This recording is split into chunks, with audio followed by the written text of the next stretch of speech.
All right, Charles, so this is the 1967 Buick LeSabre. I'm gonna take you guys on the journey and the trip with me on kind of the trunk restoration. This is mainly gonna be a do-it-yourself DIY project. I'm trying to get all this done for under 200 bucks. We'll see what we can do. So first of all, here is the LeSabre. So this is a 1967 Buick LeSabre 340 V8 2-barrel carburetor. And this thing is an absolute beauty. I love it. As you can see here, we only have 61,770. Oh, what is that? 61,774 miles. When I bought it, it was at 61,200. I'll say about 104 of those were pretty much me driving back to where I live. Here we have right here is just my DIY little home bundle kit. I spent 35 bucks on this. Got this from Dwyer's right here in town. I spent a total of $26 for these two. So this is just undercoat that I'll be using. And then this is just some rust fix I'll be using as well. I should have recorded this when I originally started the entire process. I came about halfway through and I realized I should document this. Obviously, when buying the car, I knew this was an issue. So I'm gonna get a little welding patch done here and get a welding patch done here. But other than that, the trunk's not in bad shape. So the things I've already done, I've already hit it with the wire wheel multiple times, vacuumed it out here with the shop vac, used the big blower here to dry it off, and I just applied my first coat of rust fix. All right, so it's been about 30 plus minutes since I applied the first coat of rust fix. Now it's time to apply the second coat.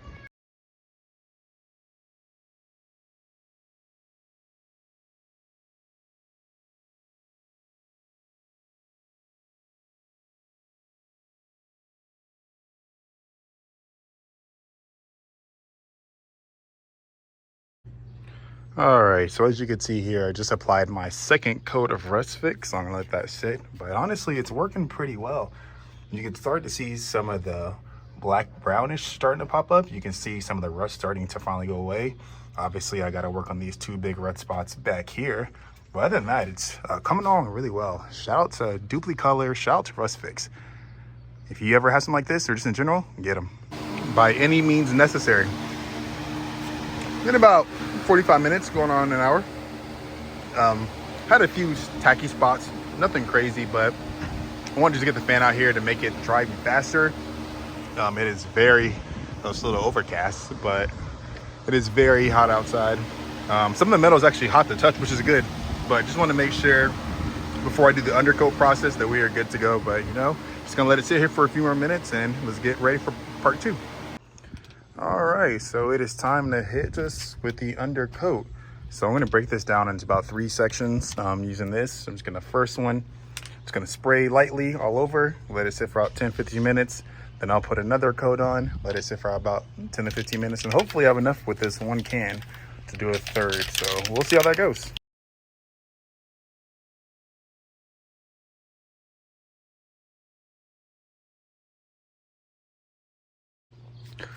All right, so that was the first coating using the undercoat. Not bad, honestly, not bad at all. Definitely didn't want to soak it, but I wanted to make sure I get every spot. I'm actually gonna have to run to the store and get a second can. I'm already over halfway through the first can. So what I'll do is I'm gonna run to the store. I'll probably fix this a little bit. When I first started, it came out a little chunky and splotchy. I probably didn't shake it well enough, but I'm gonna re-go over that portion again, maybe try to smooth that out. We'll see how it goes, but not bad. I'm gonna run to the store. That should give me plenty of time for this to air out. And then we'll be back and we'll be back and we'll spray it again for another coating.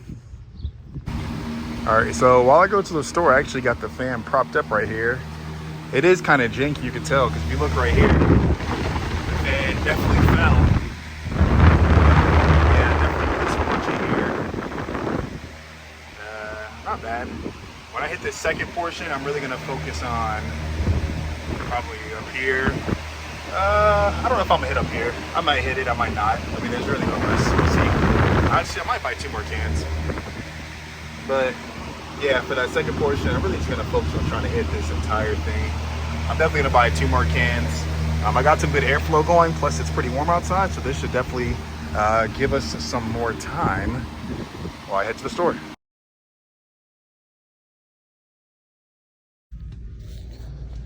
The benefit of living in a small town is you live right up the street from your local store.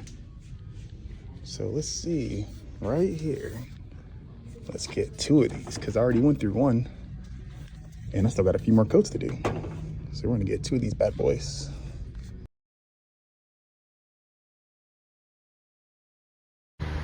All right, so we're back from the store now. That was a quick trip. Honestly, it was probably less than 15 minutes. So I went inside, just did a bunch of shaking, but just kind of give you guys an update on where we are in the trunk.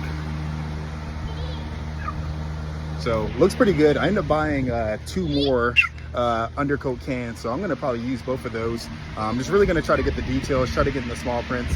Like you guys saw in our most previous one, the fan did fall, so I'm gonna have a little bit of work to do. But here we go from an aerial standpoint, and let's get back.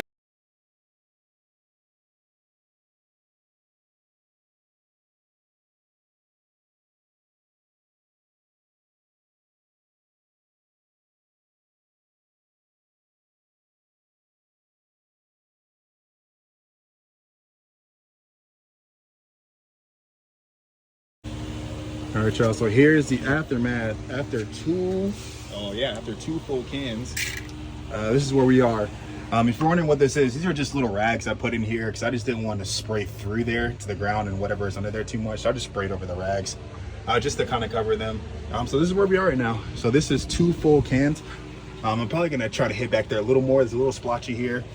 Yeah, not too bad. I mean, it's kind of chunky. This is literally from the first one where I didn't shake it well enough, so it's on me. But other than that, it's doing well. I'll probably hit the back a little more with that 3rd can, finish this side, kind of finish the perimeters here, and then touch up here, and that should be good. So sun's still out. It's pretty hot outside still, so we're just gonna give this some time. I'm gonna go and eat some dinner, be back and hit that 3rd coat, and that should wrap it up. We'll see what the finished product looks like. All right, so we're back for the 3rd coat. It's been close to 45 minutes, about 45 minutes. Looking pretty good, nice and dried out. I'm liking what I'm seeing. You can still see the faintness of the orange from where the rust is. That's just where they had some really deep rust spots. I've been letting this fan sit in. I got my 3rd can. I'm not gonna go crazy with the 3rd can. I'm probably just gonna hit those spots as you can see up there. Kind of finish down here and just spot check it. Because whenever I get these 2 portions finished right here, I'm gonna need to probably buy another can or just use this one. But I'm gonna need to do that and make sure I get that painted over. All right, so right here, this is my little homemade box right here. I'm just gonna spray these little plugins. So these actually go, these are the 2 holes that you see. The Buick, they're not from rust, so I'm just gonna spray these boys down. Nice and easy, nothing crazy. I'm probably gonna let these sit for a little bit. Just wanna get them nice and sprayed. And the reason why I'm doing them here, I don't want them doing the trunk because the trunk's already pretty sprayed, so I don't want to overspray and over lather it. All right, we are done for the day. This is not the final product, but this is where we are. Honestly, I'm pleased. You know, I'm not building a church, so it doesn't have to be perfect. As I look at it more, I'm probably gonna hit this part again, maybe in a few days. We'll see, maybe not. Right now, I just got the fan kind of janked up there. I'm using the spare tire from my Monte Carlo because I couldn't get to stay. One thing I love about this project is there's always lesson learned. So one big lesson learned is make sure you have a towel. Don't just put it on there bare bones, because unfortunately I got some nicks. You can't really tell, but it is what it is. But yeah, I'm pleased. I thank the Lord, and that's it. About half a day's worth of work. You know, need to find the metal guy, may touch up this side, but yeah, let's just let it dry.